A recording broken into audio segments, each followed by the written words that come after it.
Y el segundo bloque de MD Noticias, y ya recibimos con muchísimo gusto a Soledad Suárez, abogada, además integrante del consultorio jurídico de la Facultad de Derecho de la Universidad de la República. Muchísimas gracias, Soledad, por venir esta mañana. Hola, buen día.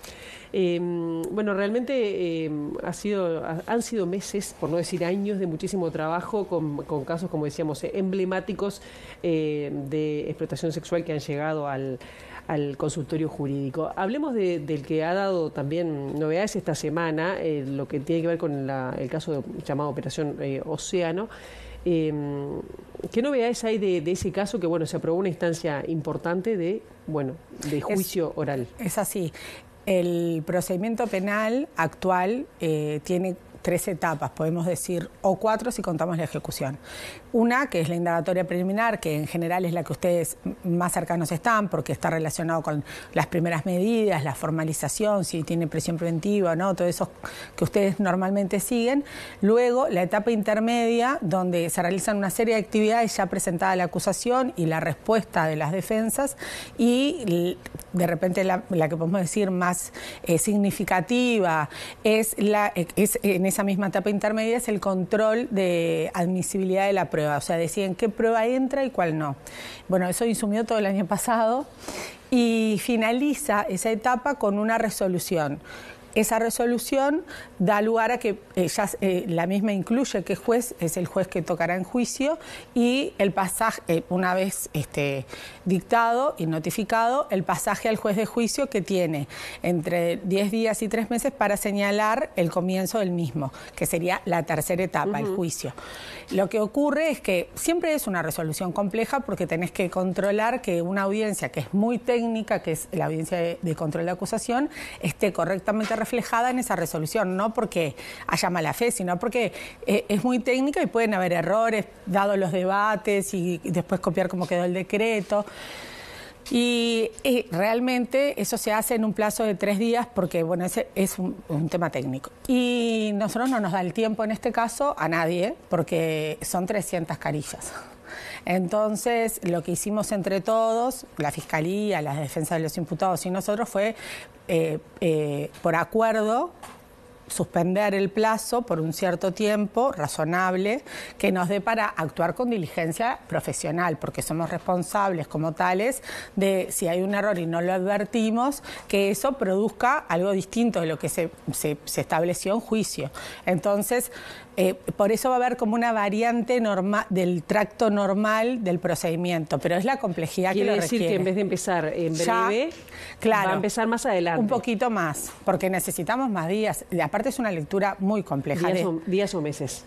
No, es un plazo. No, yo quisiera no estar en ese detalle, perfecto, porque en realidad, te pongo un ejemplo, los chats tienen números de páginas en un PDF. Tienes que ver que el número esté correcto. Claro. Las resoluciones que se dictaban en audiencia casi todas eran recurridas. Entonces tenés una parte de la resolución que se dictó en audiencia que tenés que combinar con la que vino del tribunal y que quede ensamblado en forma perfecta. Y eso todo en esa resolución que te digo. Entonces es red. ¿Quiere decir que se va a dilatar o va a haber un nuevo plazo para el comienzo del Sí, va a demorar juicio? Un poquito más de lo normal porque es justamente una causa extraordinaria por la complejidad y la cantidad de gente que está trabajando. Con respecto a otro caso que también tiene que ver con explotación sexual, y es el caso del ex senador Gustavo Penades, también se le extendió por 6 meses más la prisión preventiva a él y a Mau Vecin. Pero te quería preguntar, ¿qué nuevas líneas de investigación se están abriendo en ese caso, ¿no? Además de la explotación sexual y vinculado a eso, ¿no? Que ya se está trabajando. En realidad es un caso de explotación sexual que la explotación sexual en sí es un delito sexual, pero tiene delitos típicamente sexuales, ¿no? Sabemos que hay abuso sexual, atentado violento al pudor, también en esa formalización.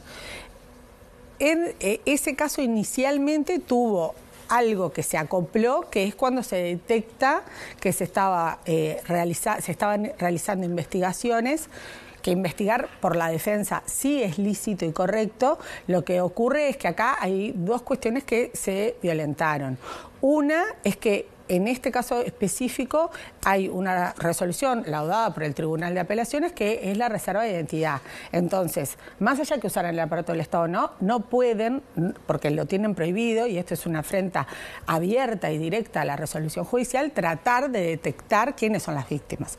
Más allá que a eso hay que sumarle que para intentar lograrlo, usaron el aparato del Estado.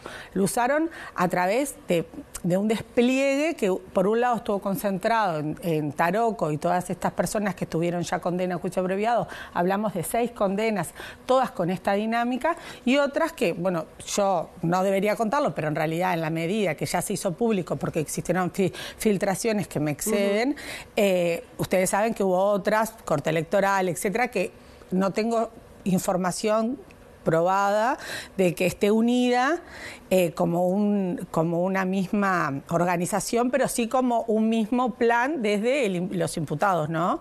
Eso de acuerdo a lo que consideramos nosotros que surge claramente de las evidencias que se fueron colectando. Entonces, hay partes de ese plan que no estaban relacionadas con esas 6 imputaciones, pero que sí tienen el mismo objetivo, esto es, detectar identidades para... Bueno, están violentando la orden, pero además usar esa información al efecto de amedrentarlas, intimidarlas, manipularlas, porque en algún caso se tuvo contacto directo y tratando de incidir, a su vez de una lograr conocer otras y en definitiva alguna incluso hay charlas de intentar someterla al escarnio público. Eso de lo que ya se estudió, que hablo de lo de Taroco. Con estos otros eran más bien búsqueda de identidad directamente, después qué iban a hacer en sí no está tan claro. Más allá que ya es violatorio, ¿no? ¿Puede complicar aún más la situación de penadez? Bueno, sí, sin lugar a dudas. A mí está clarísimo que si estas personas tienen ciertos delitos que fueron objeto de la condena, fue a mando de alguien y ese alguien son los imputados y nosotros consideramos que va a haber una ampliación de la formalización oportunamente. Las víctimas hoy, más allá de que estén bajo la atención del sistema de víctimas, ¿no? de la unidad de Fiscalía, de la unidad de víctimas de Fiscalía, ¿se sienten amenazadas? ¿Se sienten que están en riesgo? ¿Tienen miedo? Sí, totalmente, totalmente. O sea que hay más gente vinculada o temen represalias. Temen todo, temen que los detecten, temen que les hagan algo en consideración a eso, a ellos, a sus familias, algunos... en realidad creían inicialmente que los estaban persiguiendo y nosotros, la Fiscalía incluso decía, bueno, será tan así, y cuando se empezó a descubrir todo este plan, que es lo que se intenta desarticular, realmente nos dimos cuenta que no era un acto paranoico, realmente había movidas para que se lo parara en la calle por policías, etcétera. Entonces, en realidad, de verdad, hubo una persecución, un control, una vigilancia. Romina está probado que estaba sometida a vigilancia.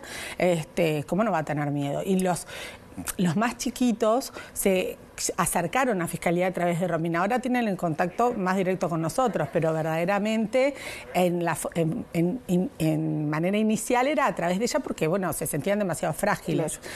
Y a la medida que ella está vigilada, si ellos en algún momento le iban a preguntar si había una novedad, o ellos pierden los teléfonos y quieren contactar conmigo y ahí ya saben dónde vive, bueno, y si la están vigilando ella, me detectan a los adolescentes. ¿Puede haber más gente entonces de poder de gobierno, del Ministerio del Interior? No, pero vigilando a algunos pueden detectar a otros, no tienen vínculo, claro, más allá de que te digo, pero en realidad es una cuestión que arriesga todo y ellos lo saben y temen por eso, porque además los más chicos sienten esto del mundo desconocido del poder que realmente... Pensemos que a los niños cuando los abusan, los amenazan, voy a matar a fulano, y los niños creen. No estoy hablando que en este caso Penades haya dicho eso, estoy diciendo que se asustan con elementos que los adultos manejamos de otra forma. Entonces, obvio, fíjate tú que una de las víctimas que declaró ahora no había comparecido la primera vez. Además de todo eso que es bien un proceso bien común de sentirse culpable, cuestionado. Por eso el debate de las preguntas que se les va a hacer es muy largo, porque no hay que permitir que ingresen ese tipo de tópicos que traigan tácitamente algún cuestionamiento a lo que son sus decisiones, porque acá se está juzgando a los imputados, no a las víctimas. Claro. ¿Qué aportan en el proceso estas dos nuevas declaraciones cuando ya hay supuestamente evidencia suficiente para, para condenarlo? Si es que es así. Yo entiendo que sí, está muy sobrepujado lo que es el requisito para la formalización. Creo que con eso ya se podría ir a juicio. Lo que pasa que la Fiscalía tiene el deber, que se llama de debida diligencia, que no surge solo de las normas nacionales, sino especialmente de las internacionales, y no puede decir, pues con esto yo ya podría lograr algo, sino que tengo que agotar realmente la investigación para que no haya alguna situación de impunidad allí, en fin, y tomar un camino corto hubiera sido imprudente. Entonces, por más que tengas un cúmulo suficiente, tenés que agotarlo. Estas víctimas, en el legajo ya estaba su información, o sea que fue contemplada por la Fiscalía en varias oportunidades, pero como la modalidad establecida para la declaración de las víctimas es de prueba anticipada, porque eso es una garantía y en principio intenta evitar la revictimización, se tuvo que tomar la declaración para que después ya en juicio no tengan que pasar por eso. Sé que te hago un repaso rápido, pero ¿en qué está? Ustedes en marzo presentaron y cambio de foco, presentaron ante la Comisión Interamericana de Derechos Humanos el caso de una demanda contra el Estado uruguayo por negligencia, entre otras cosas, en el caso de la violación grupal del cordón. ¿Qué va a pasar a partir de ahora? Nosotros lo presentamos dentro del plazo. A mí no me gusta estar refiriendo al detalle de qué momento se presentó o no. Tampoco queremos que circule, o sea, en realidad le estamos dando difusión porque entendemos que está dentro de los deberes que nos corresponden por la ley orgánica de la universidad y porque es importante que la población entienda que el Estado no puede hacer lo que quiera. Asumió compromisos internacionales y en base a los mismos debe ajustar su proceder, el de sus funcionarios. Por ejemplo, capacitaciones sistemáticas, constantes, profundas de sus funcionarios, dándole, a los fiscales me refiero, dándoles capacitación específica en la materia. Eso, por ejemplo, no se cumple. Entonces, en realidad, con esa impronta es que nosotros pretendemos difundirlo en un contexto que se plantea modificar, ponerle la ley de género, retaseando derechos y garantías para evitar la discriminación sistemática y estructural de las mujeres y infancias. Eso es así, lo que buscamos es, habiendo presentado esta petición, que lo primero es que pase el control de admisibilidad a través de la comisión.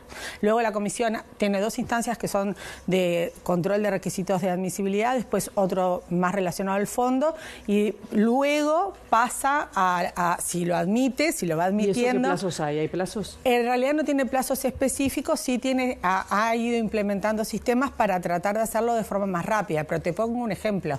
En el 2019 se presentaron 3.000 casos. Claro. Entonces realmente no es que no trabajan muchísimo, pero los estados incumplen bastante, parece. Soledad, tenemos que ir cerrando, pero te quería hacer preguntas dos bien puntuales.